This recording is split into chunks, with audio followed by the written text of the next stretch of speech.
Hello everyone, welcome to Bhattakur's IAS Academy, Northeast's premier institute for UPSC, APSC and NPSC preparations.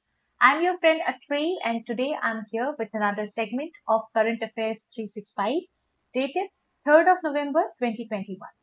Current Affairs 365 is your one-stop solution for any news and updates which will help you prepare for your civil services examination, and along with that it is also going to be beneficial for any other Assam state government services. So don't forget to like and share this video and subscribe to our YouTube channel. You can also follow us on Facebook as well as Instagram for any further details related to job notifications. The first news for today is about India participating in the 18th India ASEAN Summit, where it was invited by Brunei, which is the current chair for ASEAN. This summit is held every year and it provides a great opportunity for both the parties to get engaged at the highest level. Along with that, the year 2022 has been highlighted as the year of India ASEAN friendship by its leaders. Now coming to the key points of this summit.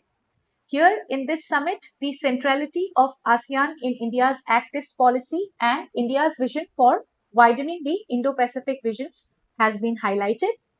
It also welcomed the idea of adopting India-ASEAN joint statement when it comes to cooperation for peace, stability and prosperity in the region. They also exchanged views on enhancing India-ASEAN connectivity in the broadest terms, which will not just be restricted to the physical connectivity, but it will also spread, it will also try to broaden its horizon and go deeper into digital and people-to-people connectivity.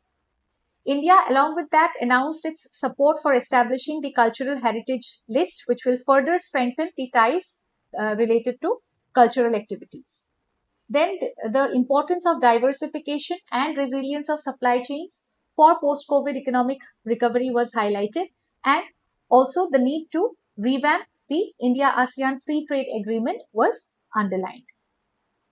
Along with that, some regional and international issues of common interest like South China Sea and terrorism were discussed. There is also the need to promote a rule-based order in the region, including thorough upholding and adherence to the international law. This summit highlighted India's effort in the fight against the pandemic in the region and also reiterated the support for ASEAN's initiative in the same context. India has contributed till now in medical supplies for the ASEAN's humanitarian initiative and along with that also for ASEAN's COVID-19 response fund. Both the members, both the parties, that is India and the ASEAN countries, they traditionally share a common link based on trade and people-to-people tie because we have common historical and cultural roots, and along with that, the urgent area of convergence has been the issue of China's rise because both India and ASEAN they aim to establish a rules-based security for the peaceful development of the region in contrast to China's aggressive policies. ASEAN is a regional grouping that promotes economic, political and security cooperation. It was established in the year 1967 in Thailand, Bangkok with signing of the ASEAN Declaration, which is also known as the Bangkok Declaration. And here the chairmanship rotates annually based on alphabetical order of the names of all the member states. ASEAN they bring together 10 Southeast Asian countries, which includes Brunei, Cambodia, Indonesia, Laos, then Malaysia, Myanmar, Philippines, Singapore, Thailand, and Vietnam as one organization. Now, moving ahead to the next news that can be tagged under GS paper 3 under the subtopics of groupings and agreements involving India and affecting India's interests. This is related to the recently concluded G20 summit and the topic of climate change. Here, the leaders of or the members of the G20 grouping, they made this commitment to reach carbon neutrality by mid of this century, and along with that they also adopted the Rome Declaration. The current presidency of G20 countries is being held by Italy.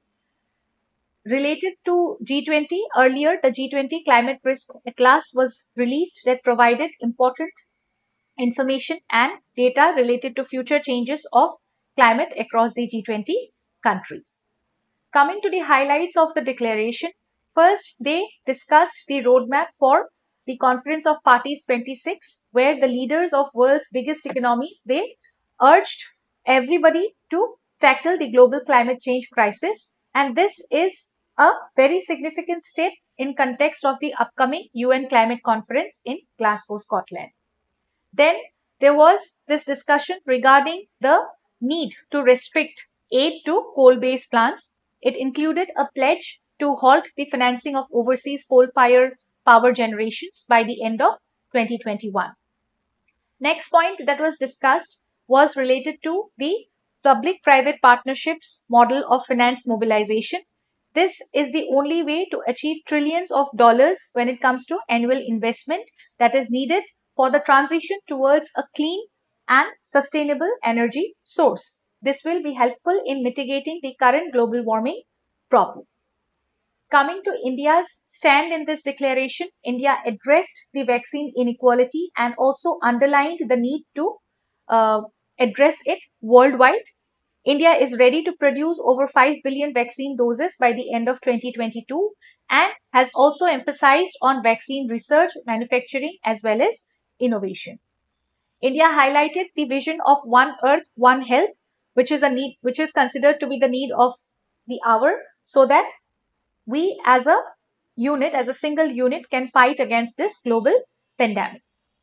India also highlighted the need for a resilient global supply chain and invited the G20 countries to make India their partner in economic recovery as well as in supply chain diversification. Along with that, it welcomed the European Union's Indo-Pacific strategy, where French has taken the leadership. The G20 countries is actually a informal grouping of 19 countries along with the European Union, with representatives from International Monetary Fund and the World Bank. It does not have a permanent secretariat or headquarters. The membership comprises of mix of world's largest advanced and emerging economies that represents about two-thirds of the world's population.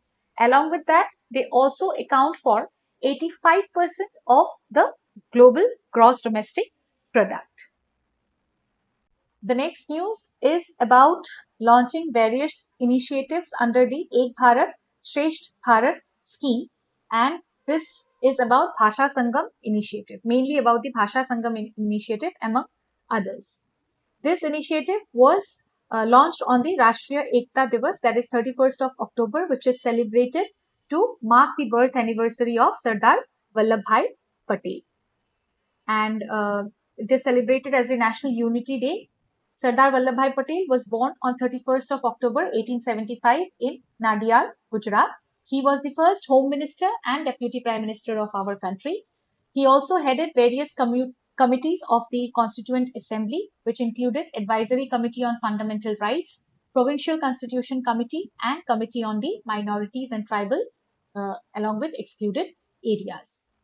He was the one who played a very vital role in integrating farmers' cause in Kheda Satyagraha and Bardoli Satyagraha with the national freedom movement.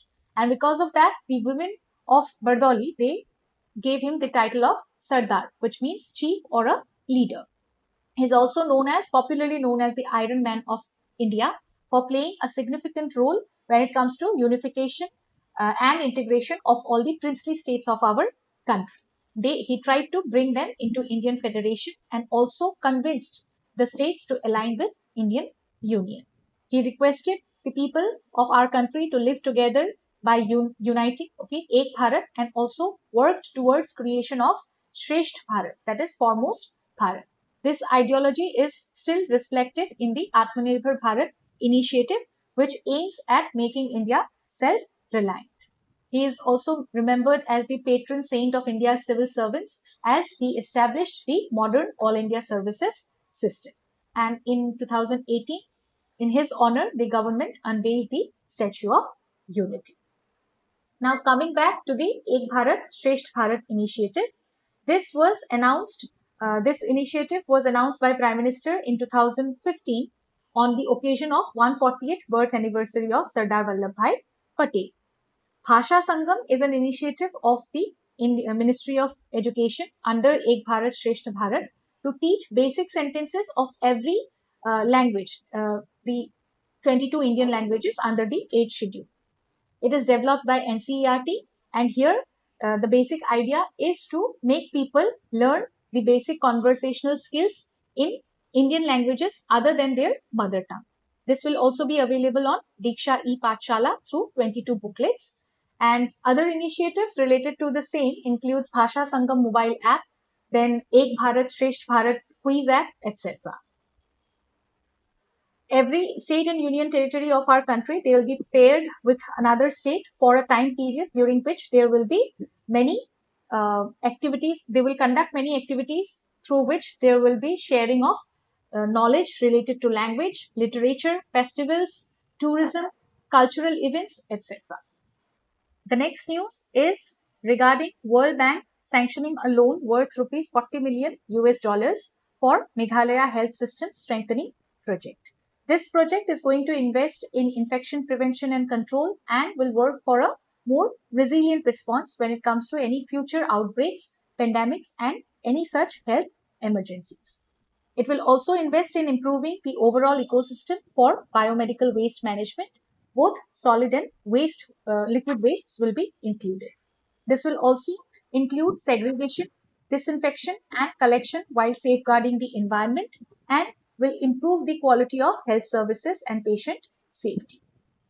Then the project will further move towards a performance-based financing system where internal performance agreements between the Ministry of Health and Family Welfare and its subsidiaries will foster more accountability at all the levels. Performance agreements are used to define accountability for specific personal and organizational goals. It also establishes results-oriented goals which are aligned with the overall objective, and it also concludes with the formal signed commitment towards the agreement. Further, the project will focus on promoting synergy between various schemes and will try to evolve the capacity of the state insurance agency. This initiative will enhance the management and governance capabilities of the state of Meghalaya and its health facilities. It will also strengthen the effectiveness of Meghalaya's health insurance program, which is known as the Megha Health Insurance Scheme. Currently, it covers 56% of the household. This will also generate women empowerment as it will enable the women of the state to better utilize their healthcare services at the community level. Now coming to World Bank, it was established in the year 1944 as the International Bank for Reconstruction and Development along with the International Monetary Fund.